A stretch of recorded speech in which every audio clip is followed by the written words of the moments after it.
Hello, and welcome to my channel. I'm Carl Rader, and this will be the first of a three-part video on how to make a wooden ink pen. I'm going to be going through every single step, so primarily for those who have never made one, I'm hoping this will give you some good information. These are the materials you will need, starting from left to right. Sandpaper, I start with 120 grit and go all the way up to 600 grit. A mandrel, this is a separate purchase. The mandrels are standard for multiple projects, multiple pens and other things. You'll see on my channel one thing that I made was a kaleidoscope egg made of mesquite, and that used the same mandrel. So there's a lot of projects that will use the standard mandrel. What changes are the bushings. So the bushings that are on here now are for a slim line pen, and that's what we'll be making today.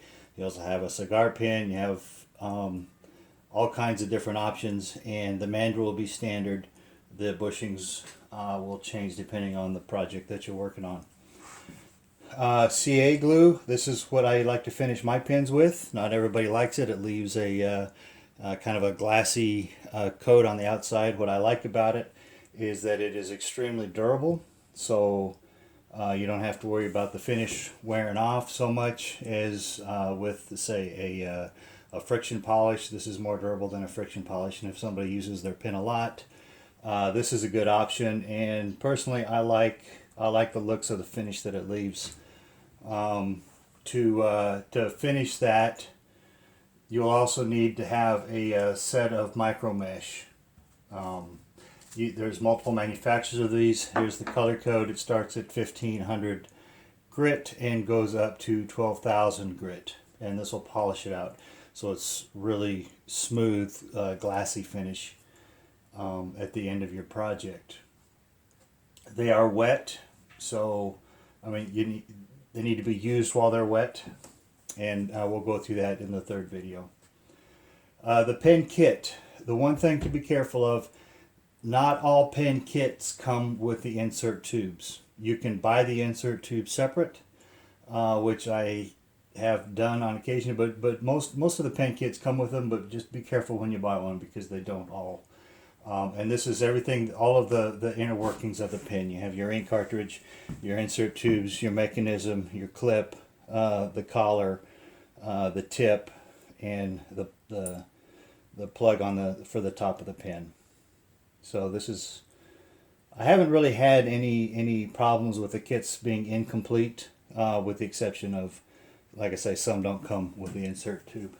For a slimline pen, I have a 37 millimeter brad point drill bit and a reamer and a pen mill. This is two separate parts, and they're sold separately. So the intent of this is, once we get the tubes glued in, this will square up the ends so that all of the parts in your pen fit nicely together. You can buy a pen press. There are some advantages to a pen press. One of them is that you can take your pen apart with certain presses. I just bought this. It's two parts. It fits in my lathe, and the tip will go in this setup. So I'll put this end in the headstock, this in the tailstock, and press it using the tailstock. It's a lot cheaper than a pen press, but you know, if you prefer a pen press. The last thing is the wood. Choose the wood that you want. Now, obviously, you can get all of the fine woods. The finer grain woods work better. Oak, for instance, is not such a great wood for a pen, but you know, I've made them out of oak, and they do, you know, they turn out pretty nice. Woods like walnut, maple, those will make it's a finer grain. It'll make for a nicer looking pen. One of the things I will often do is look for the ugliest piece of wood that I can find, and the reason for that is it will a lot of times make the best looking finished pieces. For this pen, what I'm hoping will happen This is a piece of hickory. And as you can see, I'm hoping that I'm going to get some spalting in here, so I'll get some coloration in the final product. But we'll have to see how that goes. Step one is to cut the top and the bottom length of the pin slightly longer than the tube, and I already have this set up. But as you can see, I have enough room in here, and you'll see why we need the extra space, but just slightly longer than that tube. Now I'm going to want the grains to line up between the top and the bottom, so when I'm looking at the pin, if there's a grain, it will continue to flow from the top through the bottom. So I always take a marker and just draw a line so that I can match those up later. So if it's flipped, obviously you can see, you'll know that. So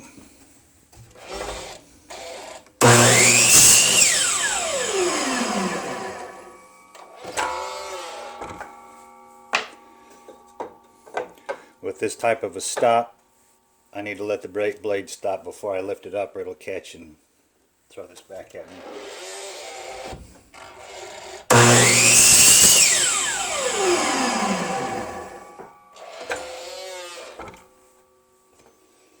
I have my Jacobs Chuck, my 7mm brad point drill bit. Remember the marks that we put on here. So we're going to want to drill from the marked end in, and from the marked end in on the other side too, so the holes will match up. Sometimes if the part isn't exactly flush in there, your drill will be slightly off center by the time it gets to this point, which is fine. We have plenty of room to play with, but and obviously you can do this with a drill press. Unfortunately, I do not have a drill press at this location. So this works just fine. Hook it up flush, put it inside the bottom parts, the bottom edge of each jaw. So you have two contact points with each jaw. Turn on slow, make sure there's not a lot of wobble in it. Looks pretty close enough.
Onto the tubes.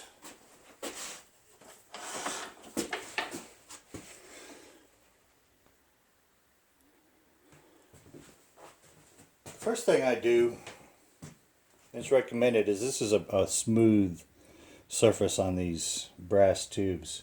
So I rough them up with some 80 grit sandpaper just to give the glue more of a surface to stick to. So CA glue is really for wood. It works for this, but this gives it a little more of an advantage.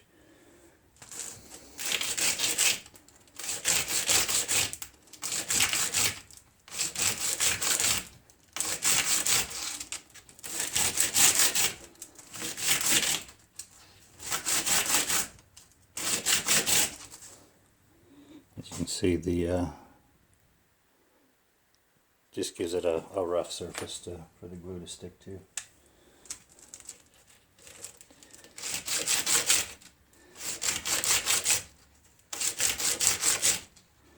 I will say that it's important to get a good quality pin kit. This pin kit I'm using here, I don't want to mention the name because it's not a particularly high quality, but you can get really good ones on Amazon and elsewhere. I've had some where the copper starts peeling after a while. The black anodized tips, the black will start to peel after a while. So just be sure you get a good quality kit.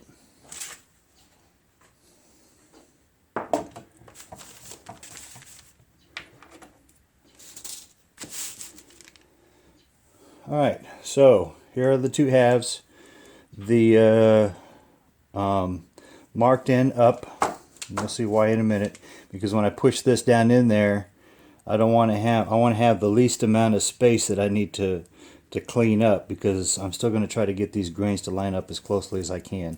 I mean, I realize I already have, the width of the saw blade is going to be a difference, but I want to minimize that gap as much as possible. This is thick. You can get thick CA glue and thin CA glue. Titebond is a good brand. I've had good luck with it. The thin is for finishing the pin. The thick is for gluing up what I use for inserting these. I'll show you how I do that.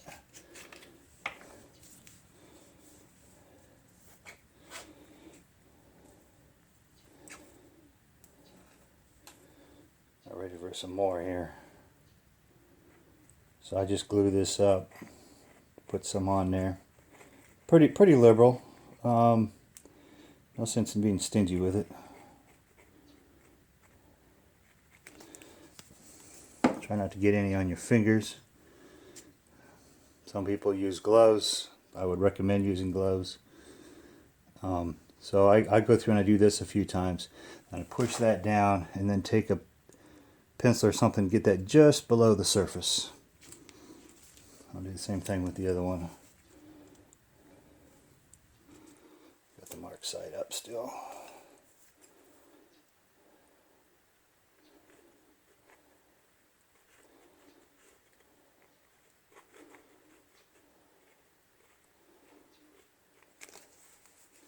Alright.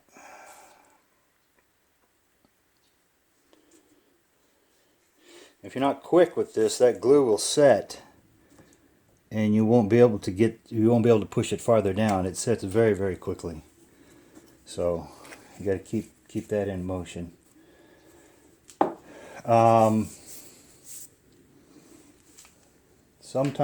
this is an activator. I'll use this both in the finish, and I'll go ahead and squirt some on here. It dries the glue instantly.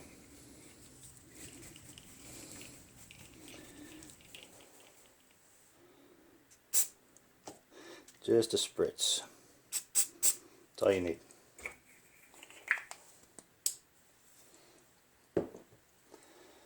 Alright.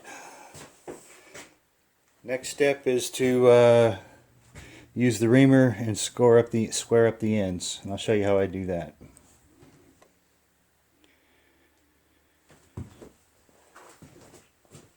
This vise is made specifically to hold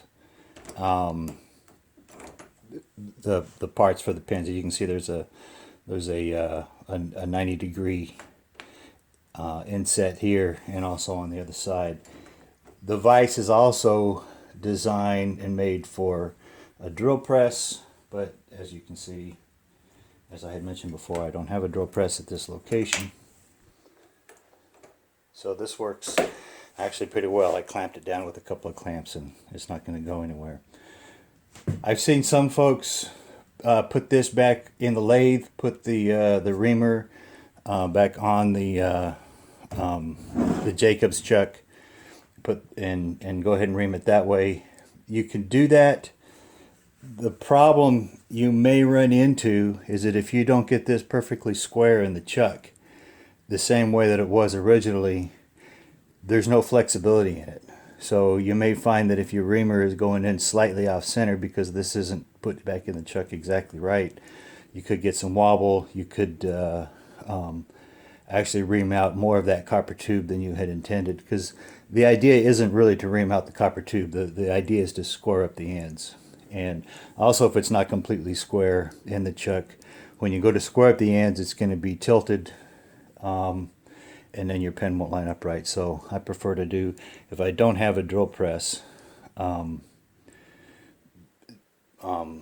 go ahead and do it this way. Drill press works great because the drill press, everything is square. This is square to the table. Your drill press is straight up and down. So if there is any mistake, it'll correct it. When you put it on the lathe, you run the risk of making a slight error worse. So I just go down. You just want to go down just until you can see the copper, the top of the copper tube. As you can see, I can see the top of the copper tube right there. This is all nice and square, so we're in pretty good shape. This one will go down a good bit farther because the tube is farther down.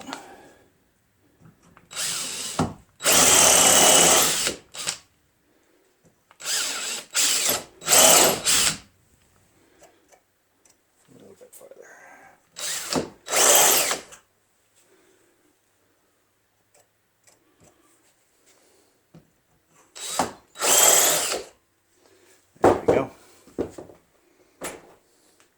You can just barely see the shiny part on the tube.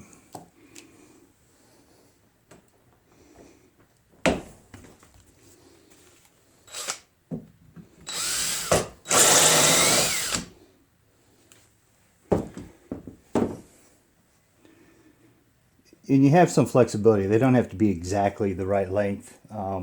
You do have a little bit of forgiveness when you assemble the pen. Make sure that's all nice and square. I think I'm going to go down just a hair more on that.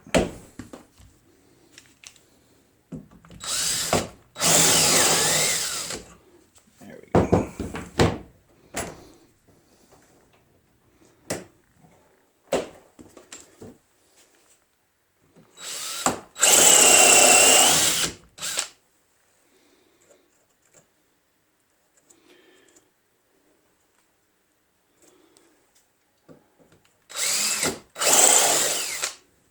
There we go.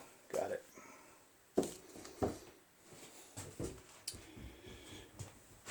All right. The next step is to put this on the mandrel.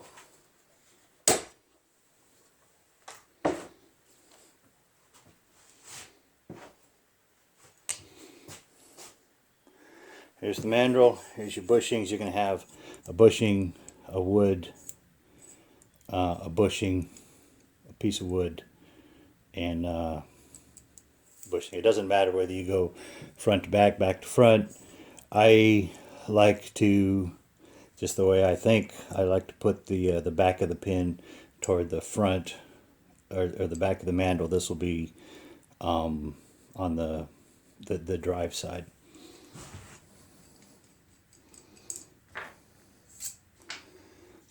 So make sure I have one here. There's the line, so that will go toward the front, and then a bushing, and then the line here will match that line. and then a bushing, and then